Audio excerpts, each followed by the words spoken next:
Hello and welcome to another edition of the CEBL show. I'm your host, Sean Woodley, and as always, I am joined by my wonderful co-host. It is Amy Audibert. Amy, we are less than 2 weeks away from the start of the CEBL season as of the recording of this podcast, or I guess we're 2 weeks and 1 day, so I misspoke there. But either way, it's very exciting. It's very, very exciting. Amy, how are you, and are you feeling the excitement? So if you watch the NBA playoffs and KD's like, is that a real question to Jared Greenberg? He recovered nicely, but I feel it now. Like, yeah, Sean, like, no, things are good. Side note, I recovered my Instagram yesterday after a month and 2 days. It was crazy. So I'm feeling good. Well, listen, like that's big time. That doesn't happen. So it's total side note, but I'm feeling great. And see, just in time for CEBL to start, right? So we can kind of get on the gram and show some stories, awesome stuff. I'm just pumped about where this league is and where it's going. And like, let's get it going. Yeah, seriously. And we should start off with some big news that was announced just before the publishing of this podcast on Thursday. They've gotten approval from all the provincial governments in Canada. The CEBL has gotten approval from all the provincial governments to play in market. Still no word on fans yet. I would imagine no fans to begin with, but hopefully as the summer goes along, fingers crossed, that becomes a possibility. But in market play, going from building to building, no bubble. It's pretty exciting stuff, Amy. In terms of just the overall product and everything, I feel like you're going to get a better product because, A, it's not a rushed sort of condensed, all right, here we go. Here's 2 weeks of training camp. Let's go to the tournament and then boom, it's over. It's, there's going to be time. They're going to be able to live in their own houses, presumably, or at least, wherever they're renting, the players will be throughout the summer. It's not going to be that you're stuck in a hotel. As beautiful and wonderful as St. Catharines is, being stuck in a hotel in St. Catharines, probably not ideal when you're a professional basketball player. Instead, it's going to be a little bit more free and opened up. Obviously, still all the safety protocols will be in place, but very, very exciting stuff, Amy. Yeah. And I mean, the other huge aspect here is the coaches, right? Not coaching, because, and we talked to Vic Razzo a couple of weeks ago from the River Lions, and he talked about just how your coaching style is totally different when you're in a 16-day couple games condensed. It's a giant tournament or a summer series, but totally different. And so I'm excited for the coaches, and a lot of even younger, like Ryan Schmidt, his first experience as a head coach was in the safety zone summer series. We don't call it a bubble, but and so yeah, like I'm excited for the players to not have the rigors of feeling isolated, but also just for the coaches to get to do their thing, and eventually the fans to get to do their thing as well. But Sean, to your point, right? This isn't you lift the arm up and we're free. Like, let's go. Yeah. COVID does not exist anymore. This is a gradual progression. And the first step of that is to have these games at home in markets. Yeah, absolutely. We need to get rid of the phrase COVID is over or any sort of reference to COVID being in the past tense. It's still very much happening. There are still hundreds of cases a day.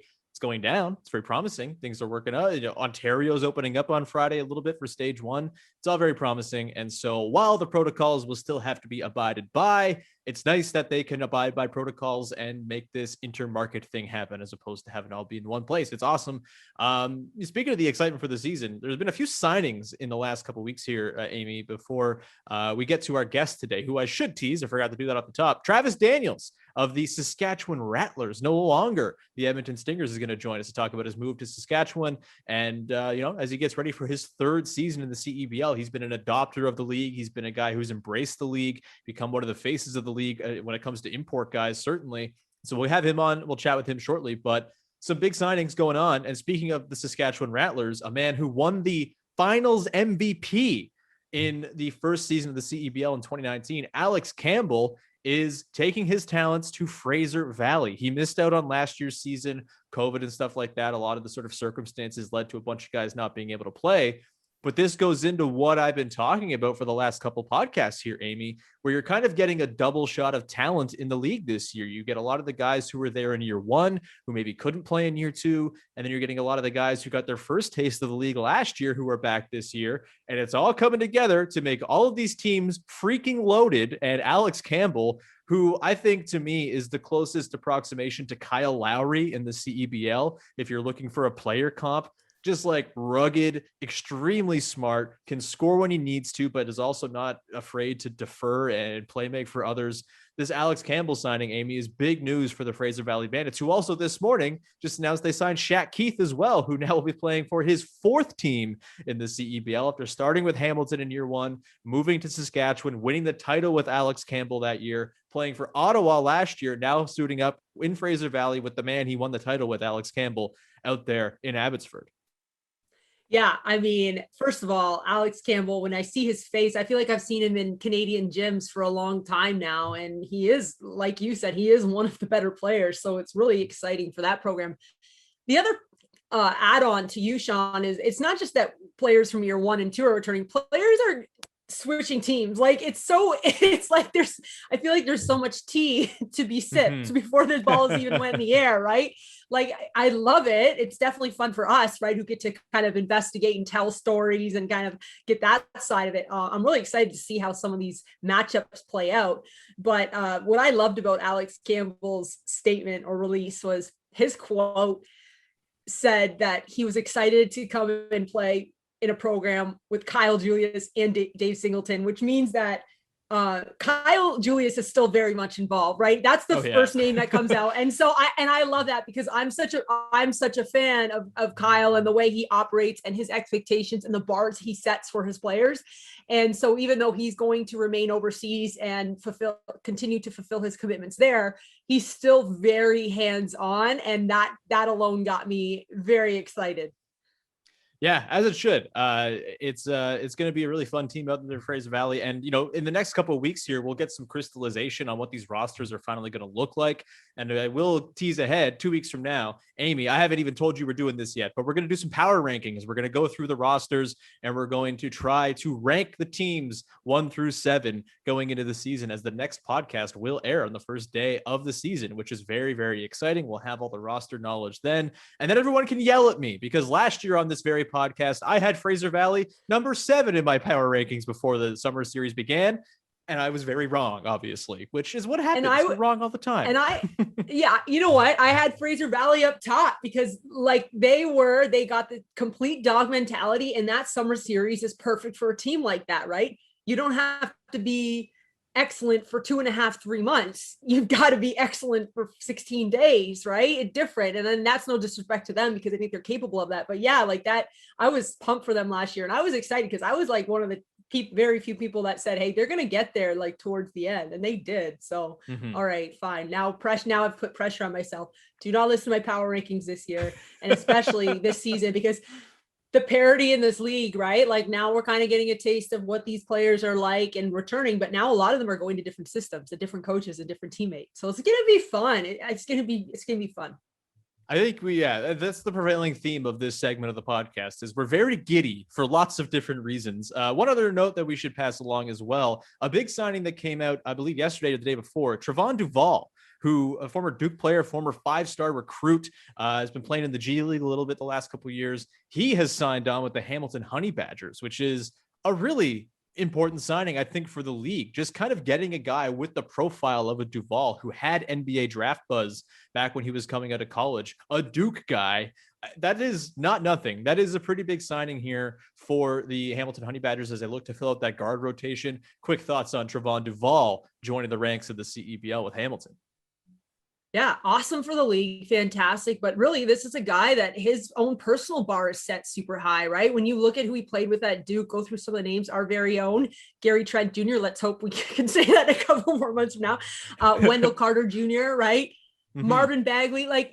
These are guys that have had very successful NBA careers. And I think when you're surrounded with that as a player, like you're always expecting more and greater for yourselves.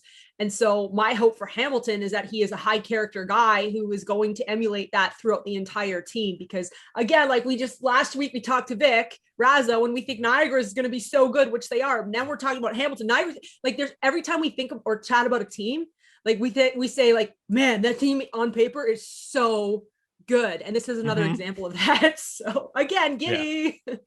It's very, very fun stuff. And the news is not going to stop. Again, over the course of the next couple of weeks, we'll finally get some crystallization on who's going to make all these rosters. They've brought in a lot more guys than there are roster spots for a lot of these teams. So that's going to be some compelling stuff over the course of the next couple of weeks here too, to see who makes these rosters. And again, in 2 weeks time, we will do a final power ranking, make ourselves look silly, open ourselves for all sorts of criticism. You can tweet at us if you want. The team accounts will get very angry in the Instagram comments, but that's all part of the fun. And guess what? No one else is putting themselves out there with predictions like us. So we'll pat ourselves on the back for that a little bit.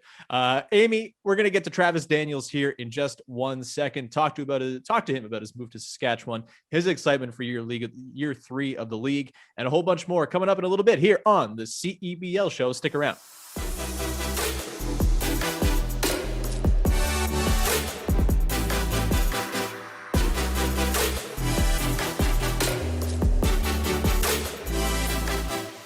All right, joining us now on the CEBL show is one of the new members of the Saskatchewan Rattlers, a defending CEBL champion as well with last year's Edmonton Stingers, maybe the biggest move of the offseason in terms of changing teams. It is Travis Daniels. Travis, how's it going, man? Good. How you doing? Amy? Hey, how are ya? Listen, before I ask anything else, how is Bo? How is the pup? Is he still in Greece? Man, it is the most burning question. He's good. I get videos of him every month probably. He getting old though. He getting old and he getting bigger. He getting bigger yeah. Also. Just for our listeners, I learned last year that Travis has a bulldog named Bo who's in Greece because when Travis was playing professionally over there, he had him. But I know it's been a hectic couple years with the traveling, so I think about him. As a new dog mom, I often think about how you left, but it's good to hear that Bo is well. And I'm sure we're all looking forward to seeing you on the court again this summer up in Canada. Yes, ma'am. Thank you. Yeah. So Travis, big move. Of course, you spent your 2 first years with Edmonton under Tremaine Small. You and Xavier Moon kind of formed this really excellent import partnership.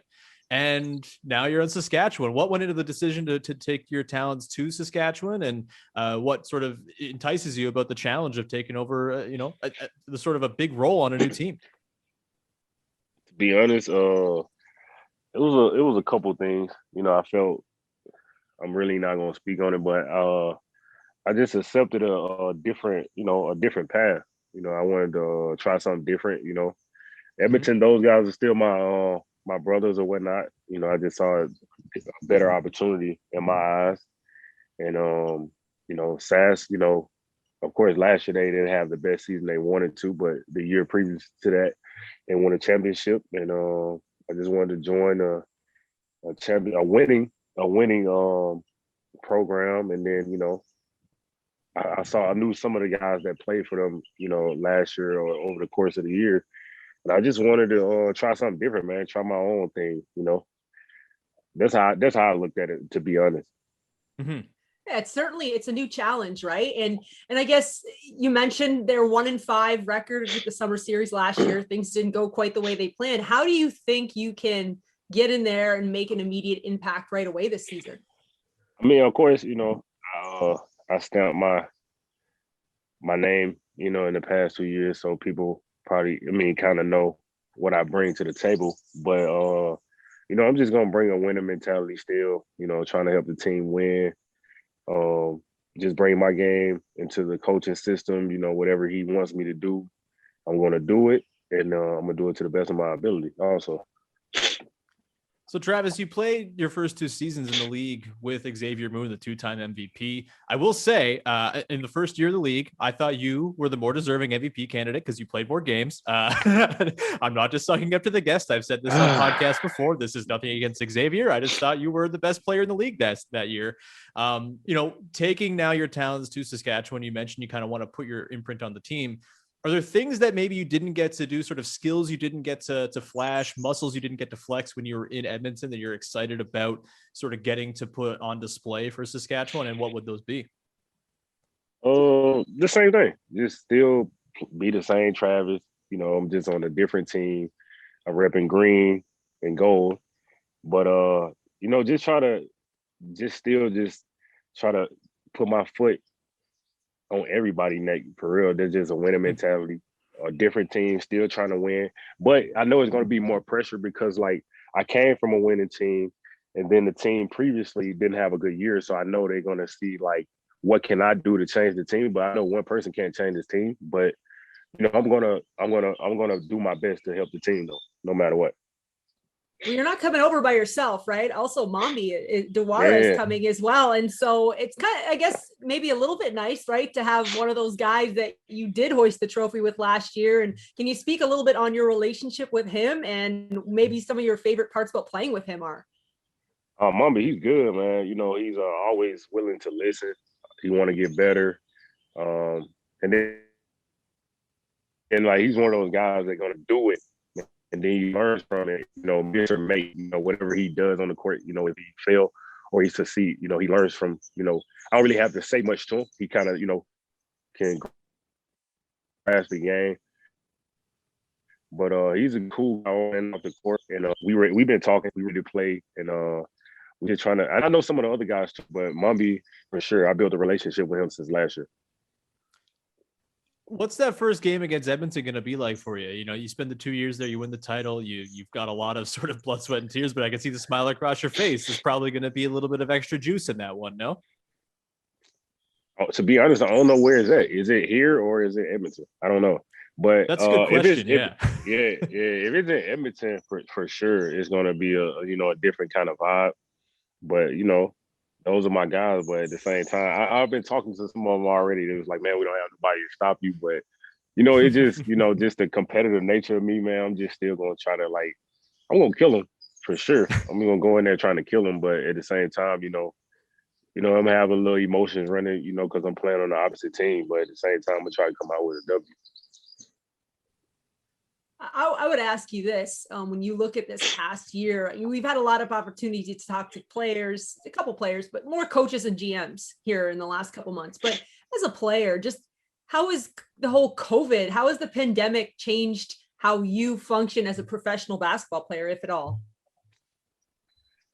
I mean, it's so much with COVID because I lost my grandmother to COVID, so it's really just it sucks. It sucks. It really do sucks. I can't really move how I want to move because I always work out a lot. Last year, I kind of gained, some weight because I didn't have access to gyms and stuff like that. But COVID sucks, man. It sucks. But I just try to, abide by the rules. In the States, I know it's different in the States because we went maskless in April. So I really don't know how you guys operate. Yeah, we went maskless. And then, I know we probably got the vaccination before you guys. So, it just sucks right now. But I feel like things are getting better over the course. But last year, it was probably one of the worst and most frustrating years for me. Yeah, and I mean, I think that's sort of a sentiment shared by everyone who took part in the league last year, particularly the import guys, because of the quarantine you guys had to do coming up here and everything. As far as this year, I know you're still kind of in quarantine and you're still kind of, you're getting ready for the season here up in Saskatchewan. But just in terms of just getting to play a full season, we've had a couple coaches on in recent weeks and sort of talked to them about how it's just going to be so helpful to play a full season, get practice time, get regular sort of time to build chemistry and kind of put their imprint on their teams. Do you kind of feel the same way as a player, where you're not just thrown into this thing with a group of guys, you're going to be able to have practice time. You're going to have time to sort of mesh and gel and kind of build team chemistry in a way that it just wasn't time for last year? For sure. This year is going to be, I feel like we're not going to rush. I mean, it's not going to be rushed than last year because I think we have 10 days to practice and stuff until the first game. I think last year we had 5 days, and we wasn't in. Me personally, I know I wasn't in good shape, but last year I was going to the same team. Bond was there, the brotherhood and stuff was still there, but it's different, because I don't know some of the players from this team, but I know some of them. I know some. I don't know some, but I'm pretty sure everyone knows what kind of guy I am. I think people got a grasp of what kind of guy I am, man. I'm approachable and stuff like that on the court, off the court. Try to bring a more leadership because I don't really do much talking for real. I don't know if that's a good thing or bad thing, but I try to lead by example. I try to lead by example. I don't know if that's, but man, I'm gonna try to just build a relationship also with my coaches, I know how to separate being a player, and then also off the court being, a buddy, So it's everything gonna take care of itself. I feel like when we get that first game out the way, win or lose, I feel like we'll be headed in the right direction. Yeah, I think a mean Travis Daniels screen does enough talking for itself. I want to go over just a couple of the places you played, though. Romania, Bulgaria, Dominican Republic, Greece, Cyprus. Why Canada? And you're a Southern guy, so what do you think about us up north now? You've had a couple seasons up here.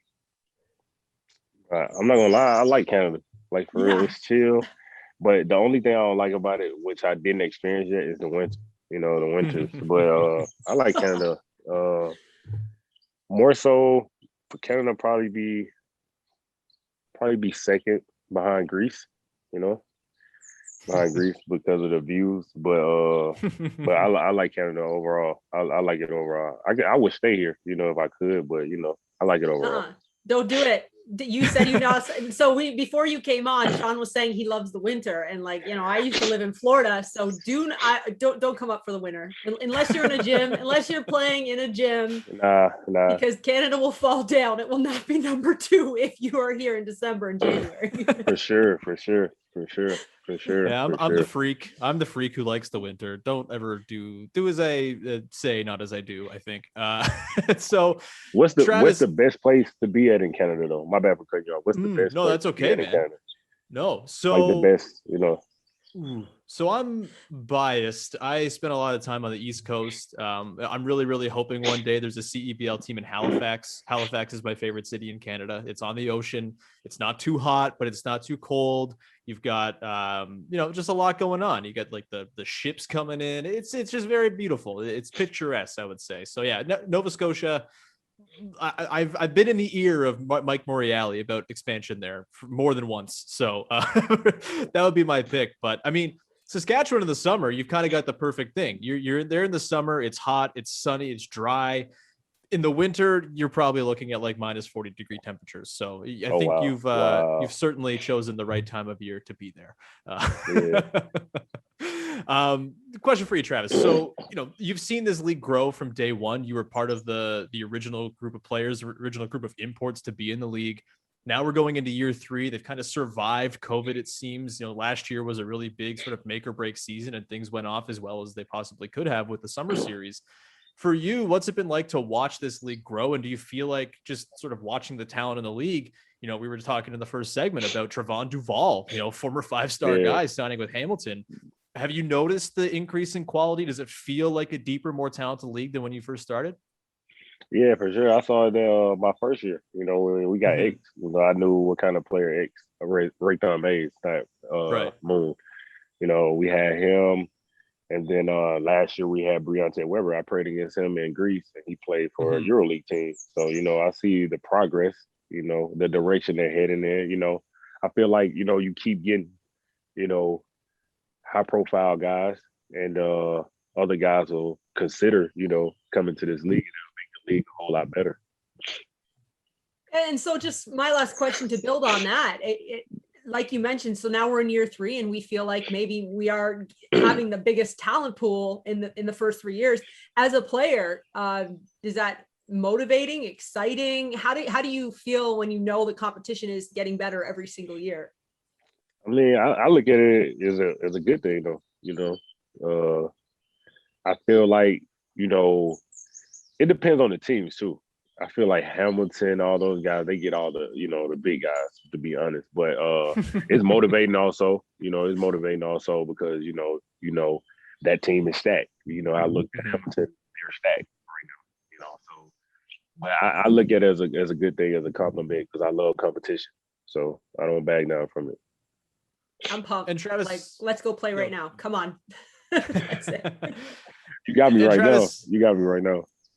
One of my last ones for you here, Travis, is sort of about your experience as an import in the league. Obviously, it's a league that has prioritized Canadians, 8 players on each team, Canadian university players getting a shot to be on teams as well. As one of the imports, do you feel like the talent of the imports, it feels like it's kind of increased as well. You mentioned Briante Weber last year. We talked about Trevon Duval. You're kind of the original talented import along with Xavier Moon. Do you feel like the league has done a good job sort of being there and sort of supporting imports as they sort of work on their next jobs, their next careers? Like it feels like we focus so much on the Canadian element of this, and it's obviously huge, but it's also been a great chance for guys like yourself to get some run in the summer, figure out what your next job's going to be, and get some extra game tape. Yeah, for sure. I know my first year when I finished after I had a good year, MVP year, so as you say. But I had signed to Greece, and then like I had a lot of like considerations and staying home and waiting till like October to try the G League out. And then I had a call from a coach in Asia, but I was already in Greece, so that was like I was like, dang, But I feel like and then I showcase more too, because I feel like in Europe and it's a different kind of game. You got to accept roles. You have a lot of other good players on the team. You got a lot of veteran guys. So I didn't really get to showcase what I showcase here. You know what I'm saying? So I feel like this is more of my game when I come and play here. I feel myself. It's more of a job and more of a role when you play in Europe, because you play. Me personally, over the years, I played to keep my job. So that's how it was for me. But I'm learning. I'm still getting older. I'm still learning how to maintain and just accept things for what it is. Okay, I got one more. Let's talk about another showcasing skill. Again, Southern guys, I love it, except for your like kind of SEC county. We won't hold that against you because I'm team ACC. But you got to be able to, don't shake your head. You got to be able to cook, right? Some good Southern dishes, because you got to take those all over the world with you. You can't, there's nothing that you're bringing up to Saskatchewan. Nothing. Nah, just my Southern accent. I mean, I got some, I won't really say like I can cook. I'm more of a breakfast type guy. But like I know some, of course, like pancakes, grits, I'm an oatmeal type guy, but I'll say like for lunch, I don't eat fried foods no more, but I know I love the soul food. We know for soul food. So macaroni and cheese, candy yams, collard greens, cornbread, like all that, it's good for you, but it don't sit well with me. I'm trying to maintain a good body. That's fair. So you don't cook any of it. You don't have any recipes for the stuff. The good. No. I do, but like I just don't eat it. I don't care for it right now. But yeah, like the fried, it's bro. I'm telling you, like it's like when I first came back home, I was eating like soul food like every day, and I was like, man, it's not healthy for me, but it's so good. It's so good. So yeah. Listen, when I played at LSU, they served us fried alligator. Oh yeah, for sure. Yeah. That was about to buy you. You about to buy you. Right before the NCAA tournament, we lost. I don't think it was that good for you. Yeah, so on the food thing, then Travis, when you're in Greece, what's your favorite thing to eat in Greece? Do you miss the food in Greece? Obviously, extremely different than soul food. I like my first couple years, like Bulgaria and Romania, I didn't really like it, but like Greek food is like where it's at. Greek food is where it's at, and then I knew the language. I love moussaka. It's like it's like eggplant lasagna with like whatever with like it's real good. Souvlaki. I'll eat pork, so mostly chicken, lamb chops, stuff like that. It's real good though. Greek food is real good. Not going to disagree with you there, man. And I think that's a good place for us to leave it. We've taken enough of your time. Thank you so much for taking the time to chat with us, Travis. We wish you best of luck in the new season. Hopefully we see you around when you're, around these parts down in Ontario, where we're both stationed. But thanks again, man. This was great. Oh, man. Thank y'all for having me, man. Thank you for having me.